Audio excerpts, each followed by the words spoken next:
하나님의 마음에 합한 자라고 일컬어지던 이 다윗이 간음죄를 범하게 되어집니다. 그것도 모자라서 그 죄를 덮기 위해서 살인죄까지도 범하는 사건이 오늘 본문의 내용이에요. 때는 언제냐? 유다 왕국이 암몬과의 전쟁을 하다가 겨울이 찾아왔어요. 겨울이라고 말하면 우리가 생각하는 겨울을 생각할 수 있는데 그 겨울이 아니고 우기가 접어든 거죠. 우기에 접어들었기 때문에 농사를 지을 수 있는 그 시기가 겨울인 것입니다. 이따만 해도요, 전쟁을 하더라도, 나라와 나라 간의 전쟁을 하더라도 좀 뭐랄까요? 낭만이 있었어. 전쟁에 낭만이 있다니까 좀 이상한데, 인간미가 있었다 그 말인 거예요. 그러니까 무차별적이진 않았던, 그러니까 농사를 돌아봐야 될 그런 시기에는 잠시 전쟁을 쉬었어요. 그렇게 해서 전쟁이 지금 소강 상태가 된 그런 상황이 오늘 본문의 내용입니다. 그래서 이제 다윗도 예루살렘 궁에 다시 돌아와 있는 상황이고, 군대도 잠시 철수해 있는 그런 상황이었어요. 그러다가 이제 몇 달 시간이 지났습니다. 자, 1절을 보세요. 어떤 상황이 됐는가? 자, 요걸 염두에 둬야 1절이 이해됩니다. 시작. 그 해가 돌아와 왕들이 출전할 때가 되매 다윗이 요압과 그에게 있는 그의 부하들과 온 이스라엘 군대를 보내니 다윗은 예루살렘에 그대로 있더라. 여기 말하는 그 해가 돌아와, 이 말은 뭐냐? 우기가 끝났다 그 말인 거예요. 농사도 어느 정도 할 만큼 다 하고 다시 전투를 위해서 이렇게 뭔가 채비를 해서 군대를 정비하고 다시 대열을 지어서 전선으로 향하는 때가 되었다라는 걸 얘기하는 거예요. 근데 이상하게도 다윗은 안 가. 부하들과 온 이스라엘 군대들은 다 보냈습니다마는 자기는 예루살렘 궁에 남아 있었죠. 직접 출전하지 않고 자기 오른팔경인 이 군대 장관 요압에게 정권을 맡기게 되어졌습니다. 그런데 어느 화창한 날이었죠. 더운 지방 사람들이 흔히 하듯이 오후에 이제 낮잠을 좀 즐기고 저녁 때쯤 되어져서야 부시락부시락 일어났습니다. 연애처럼 이제 예루살렘이 훤히 내려다 보이는 궁궐 옥상에서 시원한 바람을 맞아가면서 이제 여유를 부리면서 거닐고 있었어요.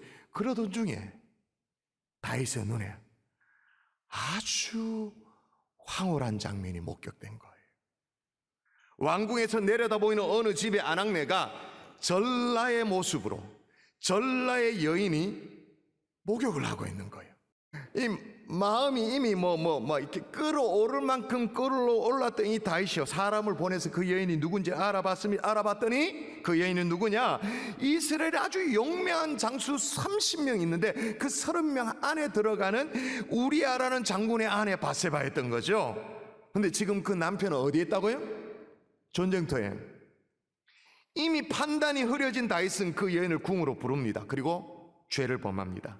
그 죄의 결과로 아까 읽었잖아요. 임신을 하게 되어진 거예요. 그러니까 그 죄를 숨기려고 덮어버리려고 전선에서 우리아를 불러들입니다. 처음에는 이게 전황이 어떻게 되는가 그걸 물어보는 척 합니다만은 휴가를 주는 거 비슷하게 해가지고는 이제 집에 돌아가서 아내와 함께 잠자리를 갖도록 그렇게 분위기와 상황을 만들어요. 그렇게 하면 어떻게 될 줄 알고? 완전 범죄가 될 줄 알고, 자기의 죄가 다 덮어질 줄 알고. 근데 우리아는 정말 충성스러운 신하였어요. 집에 가실라나? 남 속도 모르고. 어떻게 이스라엘이 전쟁 중인데 내가 그렇게 집에 가서 편히 발을 뻗고 자고 아내를 품에 안고 그렇게 잘 수 있느냐? 집에 가질라나? 왕궁 문에서 그냥 쪽잠, 문지기와 함께 쪽잠을 자고 그렇게 하는 거예요. 다윗의 뜻대로 되지 않으니까 이제는 어떻게 해요? 우리아를 죽이기로 마음먹습니다. 왕명을 넣어서 전선에 최일선으로 몰아놓고는 나머지는 모른 척하고 후퇴하도록 그렇게 작전 명령을 내리죠. 고의로 전사도록 만드는. 왜?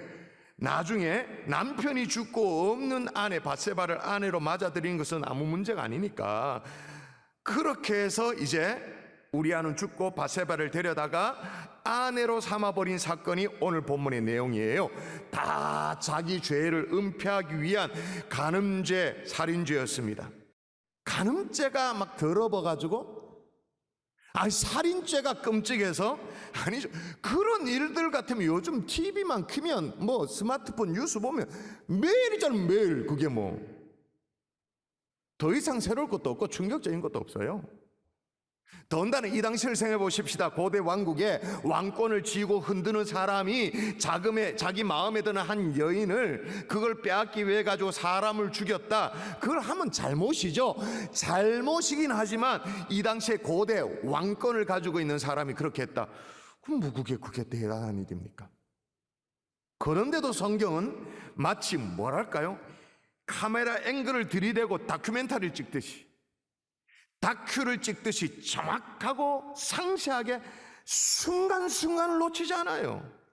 그래서 제가 오늘 절대 상상 금지라고 제가 말을 했습니다만은 그렇지만 성경을 읽어보면 계속 상상이 될 정도로 워낙 정교하게 워낙 자세하게 기록을 하고 있어요. 왜 그러냐? 왜 성경이 그렇게 자세하게 기록하고 있냐?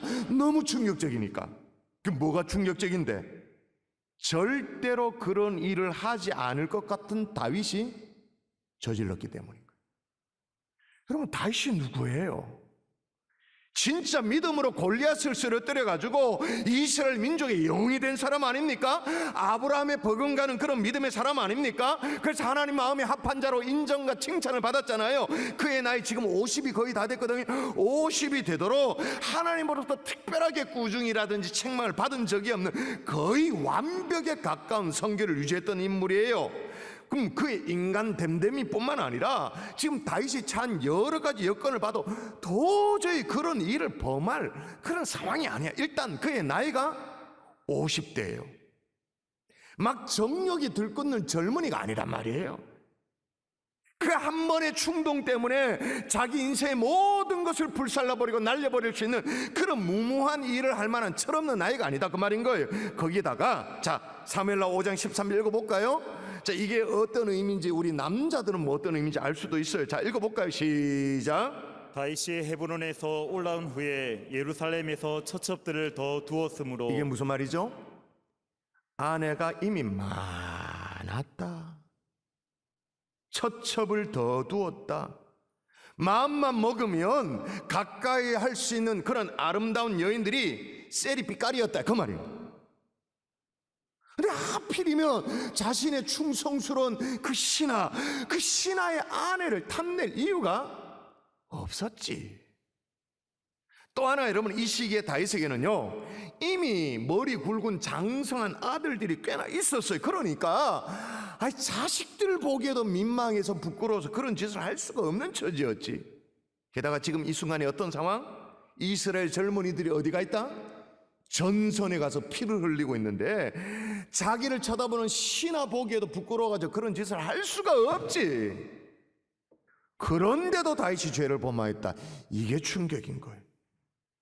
절대로 그런 짓을 하지 않을 것 같은 사람, 그럴 수 없을 것 같은 사람, 절대로 그런 실수를 저지를 수 없는 그런 여건 속에서도 저질렀다. 이게 충격이에요. 그러므로 여러분, 정욕은 사람을 가리지 않습니다. 상황을 따지지 않습니다. 여러분, 다윗이 이 정도인데 우리 자신할 수 있는 사람인가요? 아무도 없죠. 다시 따라 하십시다. 나도 예의가 아니다. 나도 예의가 아니다. 이번에는 여성도 따라 하십시다. 도끼 눈은 하지 말고 내 남편도 예의가 아니다. 예, 남자들이 억울하잖아요. 내 아내도 예의가 아니다. 따라 하세요. 남자들, 내 아내도 예의가 아니다. 예, 아닐 수 있다 그 말인 거죠. 그래서 사도 바울이 이렇게 얘기해요. 신신당부합니다. 읽어볼까요? 그런즉 시작. 그런즉 선줄로 생각하는 자는 넘어질까 조심하라. 여러분, 이 말씀을 듣고 진짜 조심하고 또 조심하는 하나님의 백성들 될 수 있기를 주 예수의 이름으로 축원합니다. 성경에 만다고 뭐 쓸데없이 선줄로 생각하는 자는 넘어질까 조심하라 그렇게 적어놨을까요? 잘 넘어지기 때문에. 여러분, 오늘 본당에 나온 저와 여러분이 더 조심해야 돼. 왜냐? 여러분, 적어도 우리는 썬데이 크리스찬이 아니에요. 그렇죠? 믿음대로 살라 보려고 진짜 애쓰고 노력하고 막 몸부림치는 그런 사람, 적어도 교회 중직자, 신앙생활의 연차는 얼마 이상 되어지는 그런 사람이잖아요. 여러분, 만일에 생각해보세요. 만일에 골리앗이 블레셋 지나가는 여인을 가지고 겁탈했다 칩시다. 그게 뉴스거리가 될까요? 골리앗이 그랬다 칩시다. 뭐 당연하지. 뭐 원래 지 사는 꼬라지대로 산 건데 뭐. 근데 하나님의 마음에 합한 사람 다윗이 그렇게 했기 때문에 충격인 거예요. 저와 여러분, 이런 영적 책임감이 있다는 사실을 분명히 깨닫고 조심 또 조심하는 하나님의 종들 될 수 있기를 주의 이름으로 축원합니다. 아멘. 더욱이 앞에 행축이 있잖아요. 너무 중요하죠. 자, 그러면 다윗을 쓰러뜨렸던 그 정욕이 도대체 어디에 있었는가? 따라하십시다. 정욕은 정욕은 내 안에 있다. 내 안에 있다. 여러분, 다윗을 쓰러뜨렸던 그 정욕이 원래 어디 있었는가? 정욕의 로케이션. 자, 다윗 안에 있었다, 다윗 밖에 있었다. 아니다, 밖이다. 잘 모르겠어요? 베드로후서 2장 18절 읽어볼까요? 자, 읽습니다. 그들이 시작. 자, 요래가 잠들지 말고, 잠 깨는 거 아까워가지고 계속 잠들지 말고 고개 들고 말씀 읽으세요. 그들이 시작. 그들이 허탄한 자랑의 말을 토하며 그릇되게 행하는 사람들에게서 겨우 패한 자들을 음란로서 육체의 정욕 중에서 유혹하는도다. 여기 뭐라고 적어놨죠? 어떤 정욕? 육체의 정욕. 그게 몸 밖에 있는 거다, 아니다? 아니다. 안에 있다. 여러분, 로마서도 제가 한번 읽어볼게요. 그러므로 하나님께서 그들을 마음의 정욕대로 더러움에 내버려 두사 그들의 몸을 서로 욕되게 하였느니라. 마음의 정욕, 그렇게 말해요. 그러니까 여러분, 세상에 막 유혹이 너무 심하다고, 막 세상이 희한하게 막 얄궂게 돌아가가지고 그렇다고 그렇게 핑계를 대면서 그 이유를 밖에서 찾으면 스스로 썩는 거예요. 근데 정욕이 우리 안에 있지만 여러분이 또 기억해야 될 게 있어요. 우리 안에 있는 존재가 또 하나 더 있습니다. 우리 안에 누가 계십니까? 성령님이 계시죠. 아멘이십니까? 그래서 이 육체의 정욕과 성령의 소욕은 언제나 갈등 구조예요. 언제나 적대적이에요. 여러분, 그래서 갈라디아 5장 17절에 이래 적어놨잖아요. 한번 읽을까요? 자, 육체 시작. 육체의 소욕은 성령을 거스르고 성령의 육체를 거스르나니 이 둘이 서로 대적함으로 너희가 원하는 것을 하지 못하게 하려 함이니라. 아멘. 그러므로 여러분, 육체의 정욕은 성령이 우리를 강력하게 지배하는 여건 속에서는 움직이질 못해요. 육체의 정욕이 막 꿈틀거리는 하겠죠. 꿈틀. 그리고 우리에게 약간의 영향은 줄 수는 있어요. 그러나 성령의 지배가 있으면 우리를 지배할 만큼은 못 돼. 여러분, 육체의 정욕이 좋아하는 여건이 형성될 때만, 그때만 정욕이 활개를 치고 확 다니는. 여러분, 사실 그동안 다윗의 생애를 쭉 살펴보면 육체의 정욕이 막 큰 소리를 내며 막 이 안에서 벌떡벌떡 일어나고 막 덤벼들 수 있는 그런 상황 자체가 아니었죠. 여러분, 다윗이 왕이 되기 전에 어떤 일이 벌어졌어요? 10년 동안 망명생활을 했습니다. 쫓겨다녔습니다. 언제나 긴장하는 나날들이 계속되어졌어요. 한시도 하나님을 떠나서는 살 수 없는 그런 상황이었어요. 그래서 시편에 보면, 고백을 해놓은 내용에 보면 그는 아침에도 기도하고 정오에도 기도하고 밤에도 기도했다. 심지어 여러분, 시편 119편 한번 읽어볼까요? 자, 164절 같이 시작. 주의 의로운 규례들로 말미암아 내가 하루 7번씩 몇 번씩 주를 찬양하이다? 7번. 하루에 7번씩 주님을 찾고 찬양하고 기도할 만큼, 또 얼마나 막 말씀에 대한 사모함이 있었던지, 말씀이 어떠하다 그러냐면 주의 말씀의 맛이 내게 어찌 그리 단지요 내 입에 꿀보다 더 다니다. 할렐루야. 아멘. 여러분, 이 정도가 되어지면 다윗 속에 이 정욕이 있었다 할지라도 발작을 일으킬 여지가 있을까요, 없을까요? 이게 뚫고 나올 수가 있을까요, 없을까요? 없죠. 꼼짝을 못하지. 그가 왕이 되고 나서도요, 편할 날이 없었어요. 자기의 선대 왕이었던 이 사울 왕이 참 국정을 어지럽게 만들어 놨죠. 그걸 또 바로잡는데 얼마나 많은 시간이 들었고, 상당히 시간이 들었습니다만 또 몰락한 이 사울 왕가에 그래도 추종 세력이 있어. 구 세력과 늘 어떤 긴장관계 유지해야 돼. 게다가 왕이 되자마자 하나님께서 어떤 명령을 내렸냐면, 수백 년 전에 여호수아 시대 때 가나안 정복, 이 명령을 다시 리마인드 하면서 가나안 정복을 완성시키라는 거예요. 힘이 딸려가지고 못했던 거, 미뤄뒀던 거, 그거 완전 정복하라고 하나님이 명령하시는 거예요. 그래서 거의 전선에서 살다시피 했어. 어디 발 뻗고 살지는 못했어. 그러므로 이런 상황 속에는요, 그런 날마다 하나님을 의뢰해야 하고, 기도해야 되고, 물어봐야 되고, 하나님부터 능력을 덧입어야 되고, 그래야 살 수 있었어요. 그러니 그 육체 안에 숨어 있었던 그 욕망이 뛰쳐서 뿔뚝뿔뚝 나올 기회 없었지. 한시라도 다른데 어떻게 겼는지를 틈이 없었지. 오로지 여호와의 얼굴을 구하는. 정욕이 어디 있다고요? 내 밖에, 안에. 일단 안에. 그러니까 오늘부터 생각을 바꾸세요. 정욕이 멀리 있는 게 아니라 어디 막 숨어 있다가 갑자기 나타나가지고 나를 공격하는 게 아니라 언제나 어디 있다고요? 내 속에. 그럼 요거 완전 꼼짝 말하지 뭐. 이게 어딜 가겠어, 이게. 마음만 먹으면 뭐야, 완전히 그냥 컨트롤할 수 있지 뭐. 내 속에 있는 정욕이니까. 이해가 되세요?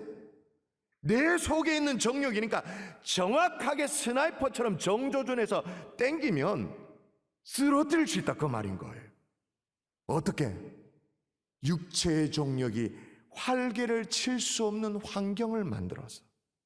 더 쉽게 말하면 따라하십시다. 정욕을 굶겨 죽이면 된다. 굶겨 죽이면 된다. 따라하세요. 정욕을 굶겨 죽이면 된다. 굶겨 죽이면 된다. 정욕이 마음껏 활개칠 수 있는 환경을 아예 만들질 않는 거예요. 근데 다윗은 여기에 실패한 거예요.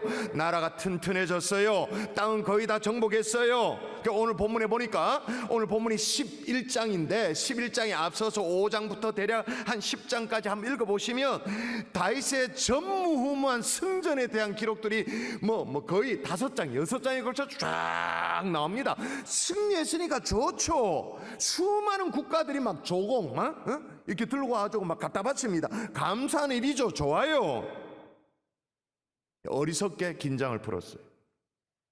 육체의 정욕이 활개를 칠 수 있는 환경을 그냥 만들어줘서 방치했어.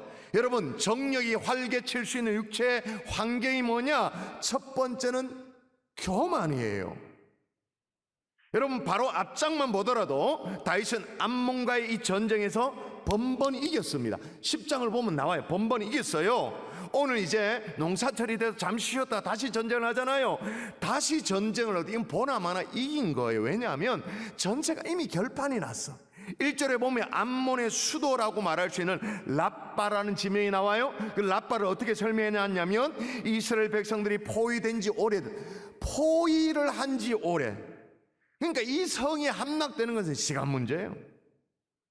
나라는 태평성 되지, 전쟁에서 승리가 눈앞에 있지, 모든 게 형통했어요.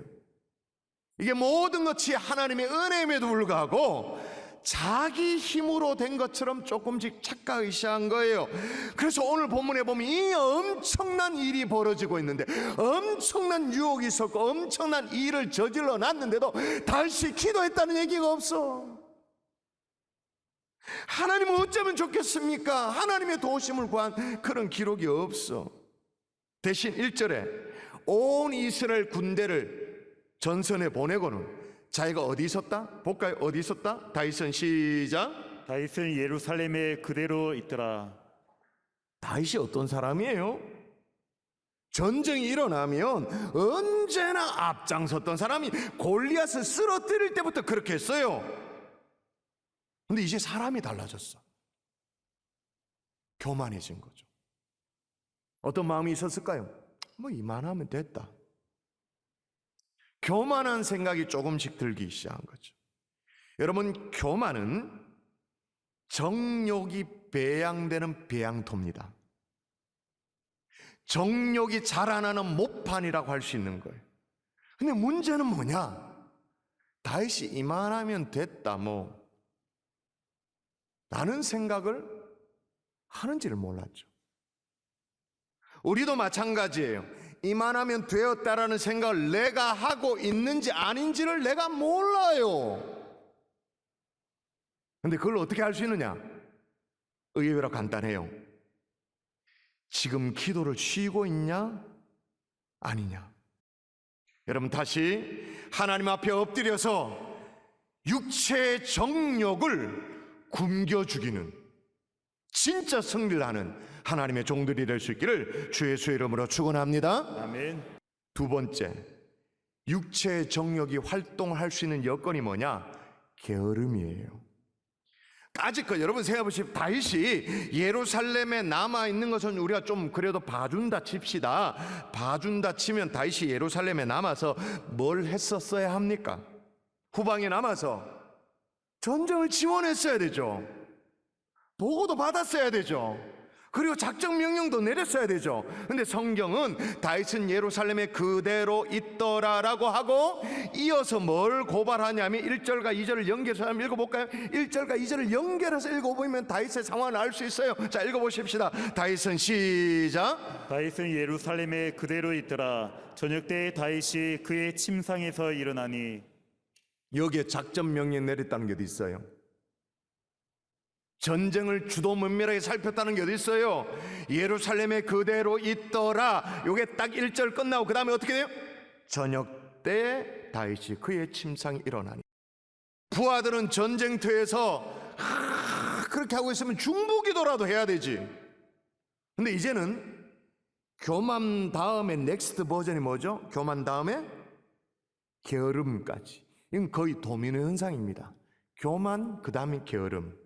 자, 마지막으로 다윗은 교만에 이어서 게으름에 이어서 그 다음 뭐까지도 찾아왔느냐? 탐욕. 침상에서 일어나서 옥상을 거닐 때까지 예를 들면 여인이 모경을 봤다 칩시다. 볼 수 있죠. 솔직히 보이는데 그걸 왜 하겠습니까? 솔직히 눈이 여기 달려있는데 보지 근데 2절 하반절에 여인을 본 다윗의 심정을 뭐라고 어떻게 기록하냐면 이렇게 기록해놨어요. 심히 아름다워 보이는지라. 자, 질문합니다. 심히 아름답다.